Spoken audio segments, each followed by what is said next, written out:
প্রিয় দেশবাসী, আসসালামু আলাইকুম। আপনারা জানেন যে দেশে একটা ক্রান্তিকাল চলছে। আমি সমস্ত রাজনৈতিক দলের নেতৃবৃন্দকে এখানে আমন্ত্রণ করেছিলাম। ওনারা এখানে এসেছেন। আমরা একটা সুন্দর আলোচনা করেছি। সেখানে আমরা সিদ্ধান্ত নিয়েছি যে একটা ইন্টারিম গভর্নমেন্ট আমরা ফর্ম করব এবং ইন্টারিম গভর্নমেন্টের মাধ্যমে এদেশের সমস্ত কার্যকলাপ চলবে। আমরা এখন মহামান্য রাষ্ট্রপতির কাছে যাব যে এই ইন্টারিম গভর্নমেন্ট ফর্মের ব্যাপারে ওনার সাথে আলোচনা করে আমরা একটা ইন্টারিম গভর্নমেন্ট ফর্ম করে দেশ পরিচালনা করব। আমি আপনাদের কথা দিচ্ছি, সমস্ত হত্যা, সমস্ত অন্যায়ের বিচার আমরা করব। আপনারা সেনাবাহিনীর প্রতি আস্থা রাখেন, সশস্ত্র বাহিনীর প্রতি আস্থা রাখেন। আমি সমস্ত দায়িত্ব নিচ্ছি, আপনাদের জানমাল, এবং আপনাদেরকে আমি কথা দিচ্ছি যে আপনারা আশাহত হবেন না। ইনশাল্লাহ আপনাদের যত দাবি আছে সেই দাবিগুলো আমরা পূরণ করব এবং দেশে একটা শান্তি শৃঙ্খলা ফিরিয়ে নিয়ে আসব। আপনারা আমার সাথে সহযোগিতা করেন।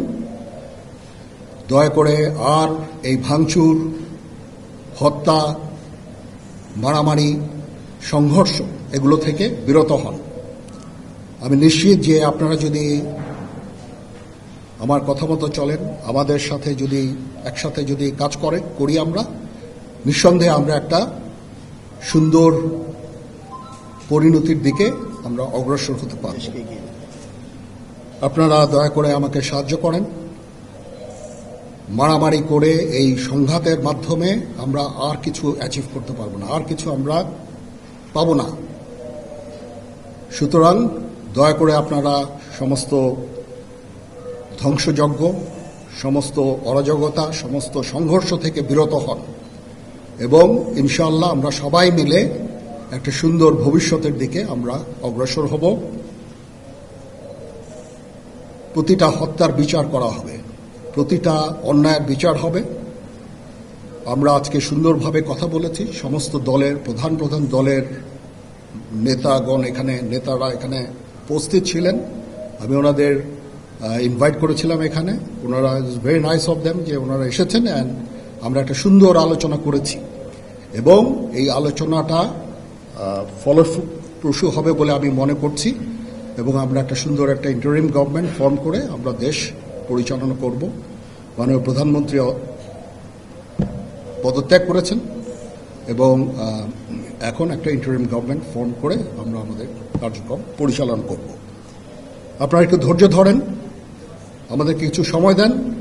ইনশাআল্লাহ আমরা সবাই মিলে সমস্ত সমস্যার সমাধান করতে সক্ষম হব। আপনারা আর এই সংঘাতের পথে যাবেন না এবং শান্তি শৃঙ্খলার পথে ফেরত চলে আসেন। আমাদের দেশের অনেক ক্ষতি হচ্ছে, অর্থ সম্পদের ক্ষতি হচ্ছে, জানের লোকজন মারা যাচ্ছে।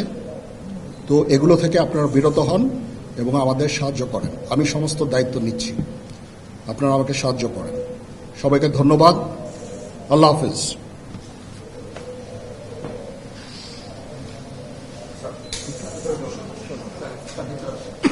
আপনারা কি কোনো প্রশ্ন করতে চান?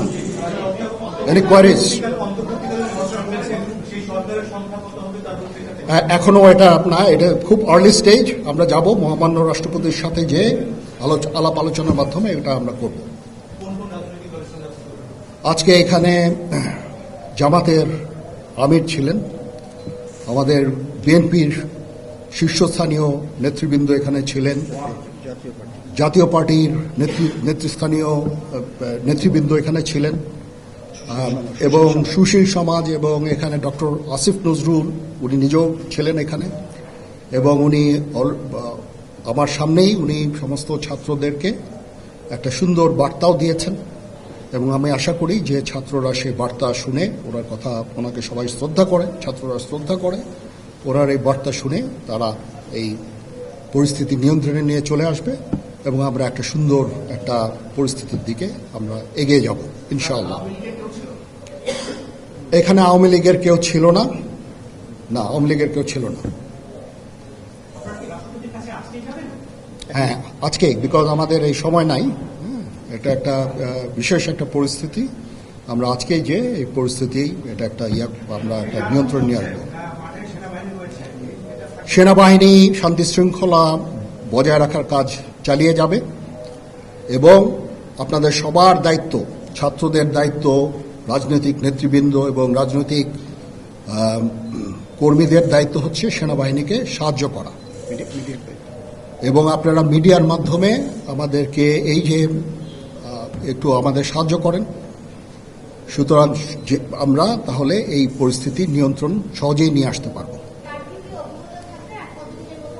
না, যদি জিনিসটা শান্ত হয়ে যায় তাহলে আর কারফিউর কোনো প্রয়োজন নাই, কোনো জরুরি অবস্থার প্রয়োজন নাই, কোনো কারফিউর প্রয়োজন নাই, কোনো গোলাগুলির প্রয়োজন নাই। আমি আদেশ দিয়ে দিয়েছি সেনাবাহিনী কোনো গোলাগুলি করবে না, পুলিশ কোনো গোলাগুলি করবে না। আমি আশা করছি যে আমার এই বক্তব্যের পরে পরিস্থিতি উন্নতি হবে, আমরা একটা সুন্দর পরিবেশের দিকে যাচ্ছি।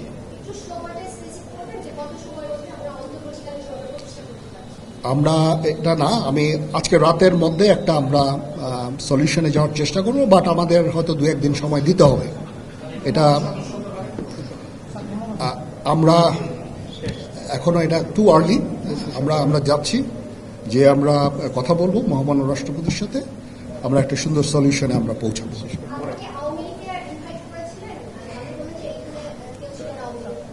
পরিস্থিতি ছিল খুব কম, সময় খুব কম ছিল। আমি যাদেরকে পেয়েছি অনেককেই আমি বলেছি, সবাই হতেন, বাট প্রধান রাজনৈতিক দলের সমস্ত নেতৃস্থানীয় নেতৃবৃন্দরা এখানে ছিলেন, তাদের সাথে আমি কথা বলেছি এবং ওনারা সবাই আমাদের এই প্রস্তাবে, এই যে আমরা যে আলোচনা করছি, সবাই এটাতে রাজি হয়েছেন।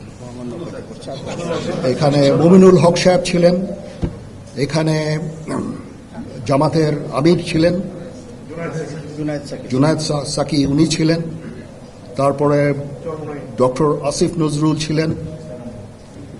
আমরা সবাই মিলে এবং সবাই আমরা এটাতে একমত পোষণ করেছি। এখন ছাত্রদের কাজ হচ্ছে যে শান্ত হওয়া এবং আমাদেরকে সাহায্য করা। আমি তো বলছি এতক্ষণ আমার এই বক্তব্যের ছাত্রদের প্রতিনিধি বলতে আমি এখন ওনাদের কাউকে পাইনি। আমি ডক্টর আসিফ নজরুলকে রিকোয়েস্ট করেছি, যেহেতু ওনাকে ছাত্ররা শ্রদ্ধা করেন এবং উনিও একটা সুন্দর একটা ভিডিও মেসেজ উনি দিয়েছেন ছাত্রদের জন্য। আমি আশা করব যে এই ভিডিও মেসেজটাও কাজে ইয়াদ হবে, কাজ দিবে। এইভাবে আমরা কাজ করে যাব। সবাই ভালো থাকেন, সবাই ভালো থাকেন, সবাইকে ধন্যবাদ। এখানে আপনারা যত প্রশ্ন করতে থাকবেন আমাকে দেরি করাবেন। It is too early. আমরা কাজ করছি, আমাদের একটু কাজ করতে দেন, একটু সময় দেন, আমরা একটা সলিউশনের মধ্যে আমরা যাব ইনশাআল্লাহ। হ্যাঁ, আপনারা সবাই যারা আন্দোলনরত, যারা ছাত্ররা আছেন, আন্দোলনরত যত লোকজন আছেন, দয়া করে ঘরে ফিরে যান। সবাই ভালো থাকেন, আল্লাহ আমাদের মঙ্গল করুক। আল্লাহ হাফেজ।